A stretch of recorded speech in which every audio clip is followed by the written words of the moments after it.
कल संसद चलेगी। मॉनसून सत्र 20 जुलाई से शुरू हुआ था।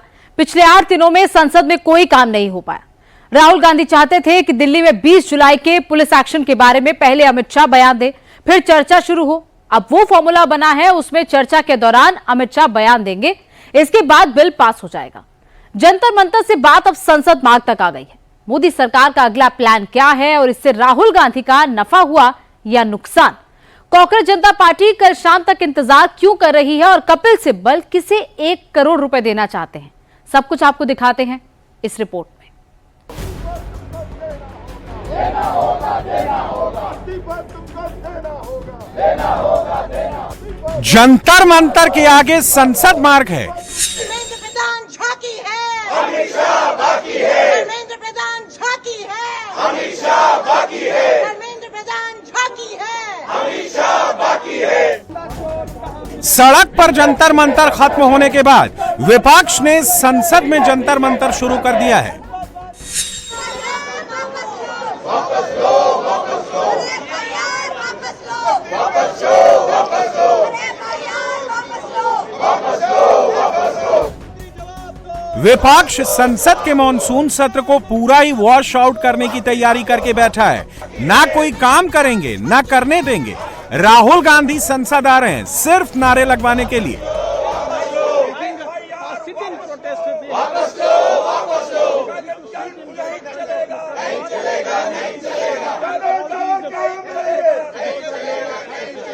प्रियंका गांधी घर से तैयार होकर संसद आती हैं 45 सेकंड बाद ही लौट जाने के लिए। अखिलेश यादव छाता लगाकर संसद आते हैं 1.5 मिनट बाद वापस हो जाने के लिए।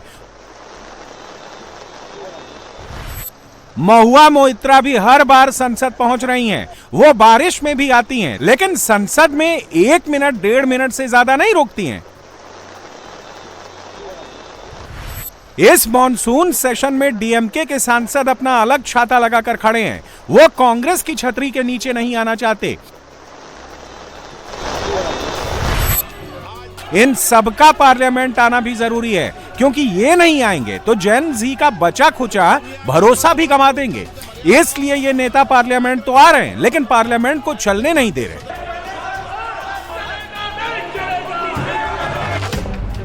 जंतर मंतर पर धर्मेंद्र प्रधान निशाने पर थे। संसद में अमित शाह विपक्ष के निशाने पर हैं। धर्मेंद्र प्रधान के इस्तीफे का क्रेडिट सीजेपी के छात्र नेता ले उड़े थे। अमित शाह को घेरने का credit Rahul Gandhi and India alliance के नेता लेना चाहते हैं। इसीलिए राहुल की जुबान पर बस अमित शाह का नाम है। कहां मिलेंगे? बीजेपी के दफ्तर में। अत्याचारी कहां मिलेंगे? बीजेपी के दफ्तर में। लाठियां कहाँ मिलेंगी? बीजेपी के दफ्तर में। अत्याचारी कहाँ मिलेगा? बीजेपी के दफ्तर में। कहां मिलेंगे? बीजेपी के दफ्तर में। प्रियंका गांधी वाड्रा की जुबान पर अमित शाह का नाम है। ये इन्होंने अभी भी एफआईआर दर्ज की है स्टूडेंट्स के खिलाफ।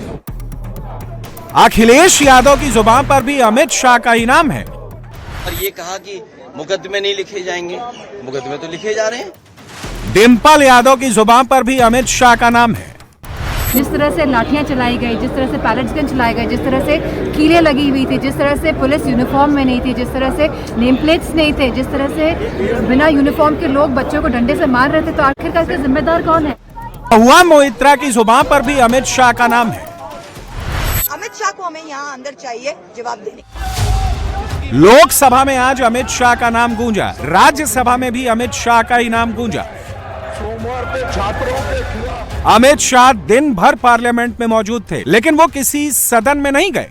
विपक्ष को जवाब देने का काम निशिकांत दुबे जैसे सांसदों ने किया। ये सभी जो है देश तोड़ने की साजिश में शामिल हैं और जिस तरह की घटनाएं सामने आ रही हैं, जिन लोगों ने फंडिंग की है, जिन लोगों ने पैसे दिए हैं, जिन तरह की चीजें हुई है और जिसमें कांग्रेस का सबसे बड़ा योगदान है, राहुल गांधी विदेशी ताकतों के हाथ में बिके हुए एक पुतले हैं। ये राहुल गांधी थोड़े हैं, ये पुतला है जो विदेशी शक्तियों का एक शरीर में है कि राहुल गांधी है, गांधी परिवार है, इसलिए इसकी इतनी हैसियत है। संसद में आज बस एक काम हुआ। लोकसभा में सरकार की ओर से डीओपीटी के minister of state Jitendra Singh ने पेपर लीक पर पहले सख्त कानून बनाने के लिए संशोधन विधेयक पेश कर दिया। नरेंद्र मोदी ने मिडनाइट इंस्टा वीडियो में पहले ही ऐलान कर दिया था कि सोमवार को उनकी सरकार का बिल आएगा। मोदी ने अपना वादा निभाया, लेकिन विरोधियों ने सोमवार को इस बिल पर न चर्चा होने दी, न बिल को पास होने दी। आई थिंक इन्होंने ये मन बना लिया है कि जब तक इनको कुर्सी नहीं मिलती ये संसद चलने नहीं देंगे, चाहे कितना भी जरूरी मुद्दा हो। अगर आप देखें आज जो एजुकेशन रिफॉर्म के लिए जब वो बिल आया तो इन सब ने हाथ उठा के मना किया। सारे देश को ये देखना चाहिए कि जब वो बिल आया जो एजुकेशनल रिफॉर्म के लिए है तो संसद में इन्होंने मना किया कि ये बिल नहीं। पिछले 2 साल के संसद सत्रों में कामकाज का पैटर्न देखें तो काम ऐसे होता था। पहला हफ्ता विपक्ष का, इसमें विपक्ष तमाम तरह के प्रोटेस्ट करता था।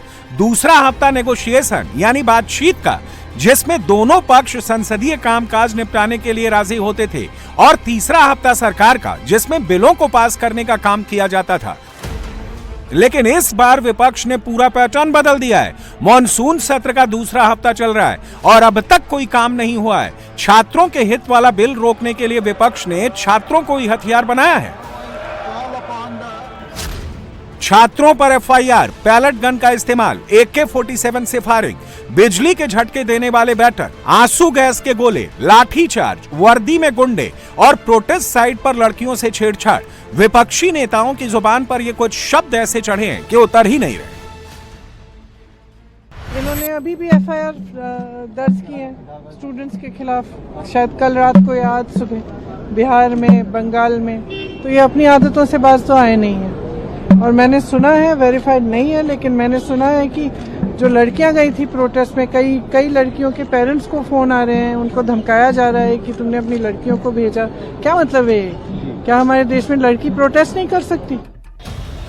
देश भर में छात्रों का प्रोटेस्ट लगभग खत्म हो गया है, लेकिन अलग अलग राज्यों में बड़े पैमाने पर FIR हुई है, जिसमें छात्रों के नाम है। हल्ला है। पुलिस ने फेस रिकॉग्निशन कैमरे का प्रयोग करके एक छात्र की पहचान करके उनका नाम FIR में डाला जा रहा है। विपक्ष ने छात्रों का भरोसा जीतने के लिए इसी को मुद्दा बना लिया है। बड़ा आंदोलन सरकार के प्रयासों से खत्म हुआ है या छात्रों की मांग मानी सरकार, झुक गई सरकार। तो सरकार को बताना चाहिए ना किन बिंदु पे झुक गई सरकार किस बिंदु पे झुकी है, ये तो बात पता लगे ना देश को। सदन में ये बात तो आए। सवाल इतना बड़ा है कि नीट में बच्चों की जान चली गई, आपने आश्वासन दिया बच्चों को केस मुकदमे नहीं लगेंगे, पर मुकदमे लग रहे हैं। अगर सोशल मीडिया पे लिख रहे हैं तो पुलिस जा रही है उनके घर पे, तो क्या आश्वासन था आपका? और ये कहा कि मुकदमे नहीं लिखे जाएंगे, मुकदमे तो लिखे जा रहे हैं। बिहार में देखिए कितने बच्चों को जेल भेज दिया गया। बिहार में AK-47 एक की जान चली गई सुनने में आ रहा है, कई लोग घायल हैं। यूपी में इस तरह का कई इंसिडेंट्स हैं। यूपी में चुनाव है। अखिलेश यादव ने डिंपल यादव को जंतर मंतर भेजा था। 20 जुलाई को डिंपल ने पूरा दिन घायल छात्रों के साथ बिताया था। वो भी ये मुद्दा नहीं छोड़ रही हैं। देखिए, भारतीय जनता पार्टी की सरकार ने जिस तरह से बिहेव किया, जिस तरह से बर्बरता बरती बच्चों पे, जिस तरह से लाठियां चलाई गई, जिस तरह से पैलेट्स गन चलाए गए, जिस तरह से कीलें लगी हुई थी, जिस तरह से पुलिस यूनिफॉर्म में नहीं थी, जिस तरह से नेम प्लेट्स नहीं थे, जिस तरह से बिना यूनिफॉर्म के लोग बच्चों को डंडे से मार रहे थे, तो आखिरकार इसका जिम्मेदार कौन है? लेकिन सरकार कह रही है कि सदन में चर्चा होगी, सदन में चर्चा होगी, लेकिन हमारी ये मांग है कि होम मिनिस्टर आए और जो पूरी घटना घटी है 20 तारीख को इतने बड़े आंदोलन में, जहाँ युवाओं को आपने मारा है, पीटा है, हिंसा करी है, हम चाहते हैं कि इस पर जवाब दे। पहले जब तक गृह मंत्री नहीं आएंगे तब तक सदन नहीं चलेगा। अभी तो विपक्ष ने यही डिसाइड। डिंपल यादव की आखिरी लाइन पर गौर करें। विपक्ष ने तय कर लिया है कि जब तक अमित शाह सदन में नहीं आएंगे और जवाब नहीं देंगे, तब तक विपक्ष संसद को चलने नहीं देगा। लोकसभा स्पीकर ओम बिरला ने विपक्षी दलों के फ्लोर लीडर से बात करके संसद को चलाने का अनुरोध किया है। मंगलवार दोपहर 12 बजे से लोकसभा में एंटी पेपर लीक बिल पर चर्चा शुरू होने की चर्चा है, लेकिन फाइनल डिसीजन राहुल गांधी और इंडी नेताओं को लेना है। राहुल कतई नहीं चाहते कि इतने बड़े प्रोटेस्ट और मोदी के शिक्षा मंत्री के इस्तीफे के बाद भी उनके हाथ खाली रह जाएं।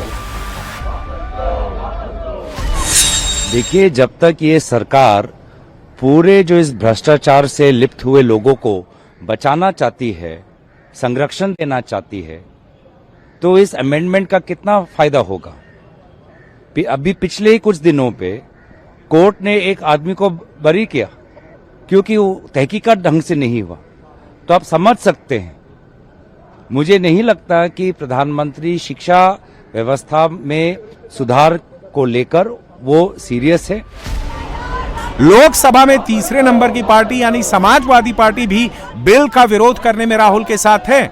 अखिलेश के चाचा प्रोफेसर राम गोपाल यादव का कहना है कि मोदी सरकार के नए बिल से कोई फायदा नहीं होगा।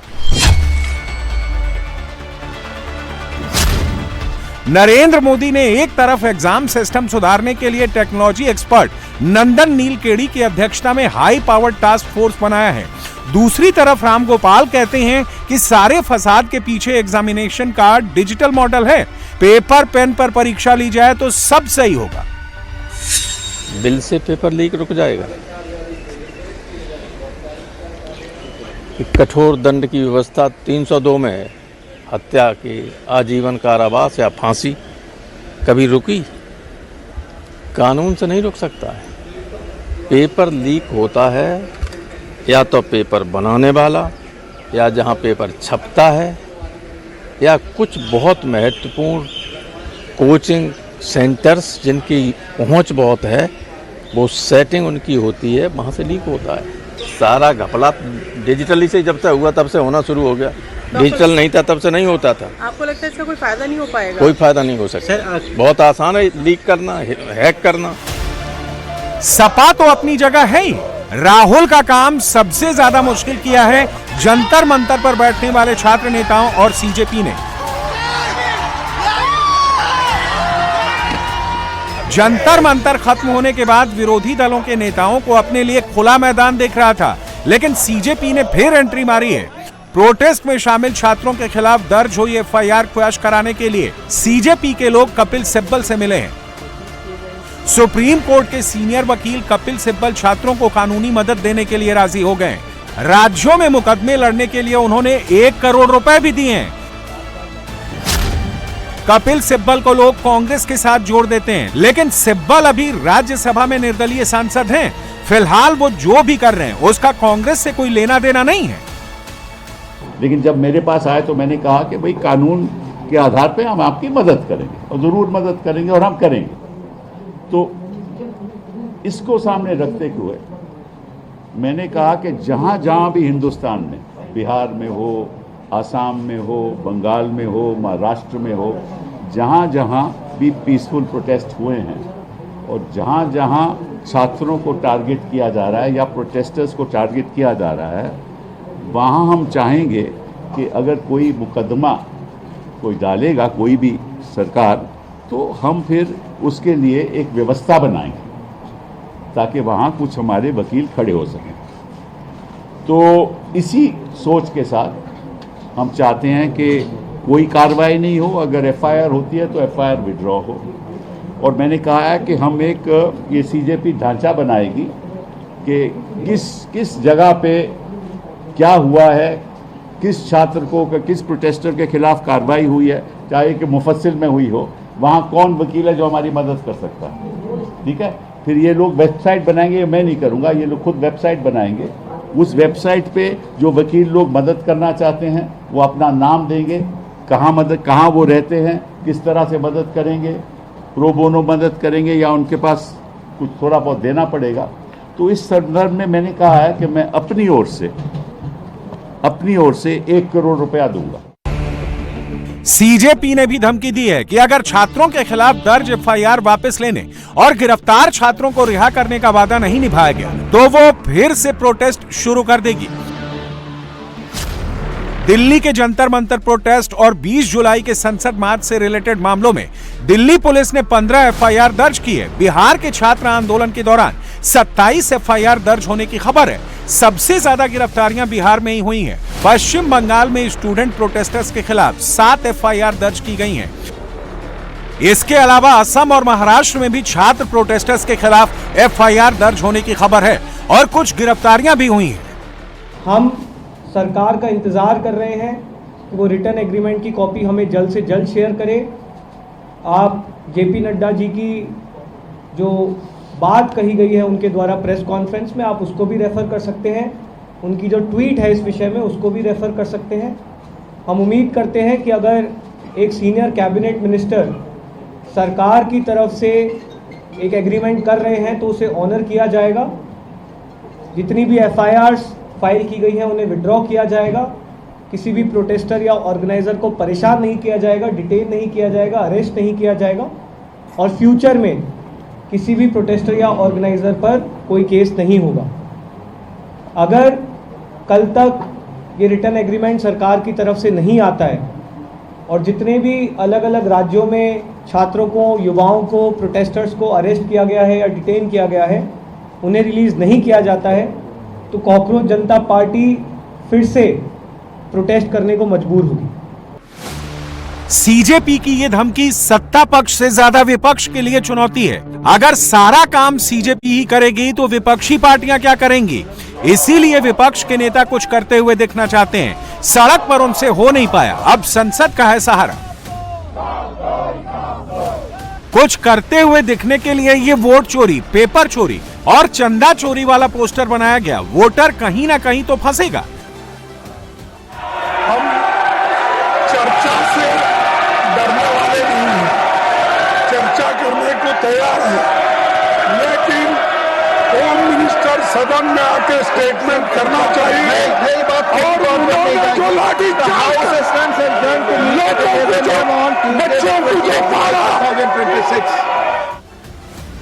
अरविंद केजरीवाल अपना अलग शो चला रहे हैं। केजरीवाल की पार्टी संसद में इंडिया अलायंस से अलग हो चुकी है। केजरीवाल को पंजाब का चुनाव कांग्रेस के खिलाफ लड़ना है। पंजाब में बीजेपी का अपना पक्ष होगा। इस तरह पंजाब में 3 कोण वाली लड़ाई तय है। अगर सुखबीर बादल ने जोर लगाया तो वो कुछ सीटों पर चुनाव को 4 कोण वाली लड़ाई बना देंगे। यूथ वोटर के बिना किसी भी दल के लिए इस बार पंजाब जीतना मुश्किल होगा, इसलिए केजरीवाल भी लगे हुए हैं। 10 साल हमारी दिल्ली में सरकार रही, एक भी पेपर लीक नहीं हुआ। 5 साल से हमारी पंजाब में सरकार है, एक भी पेपर लीक नहीं हुआ। ये बात इनको चुभ रही है बहुत बुरी तरह से, और ये सारे देश के सामने है कि भारतीय जनता पार्टी के हर राज्य के अंदर पेपर लीक हो रहे हैं। मोदी विरोधी पार्टियों की दिक्कत यह है कि इनकी पॉलिटिक्स का मॉडल पेपर आउट हो चुका है। जेन जी इन पार्टियों की सोच से कहीं ज्यादा स्मार्ट है। वो इन पार्टियों के एजेंडे का आगा पीछा सब समझ रही है। मोदी को ज्यादा कुछ करने की जरूरत ही नहीं है।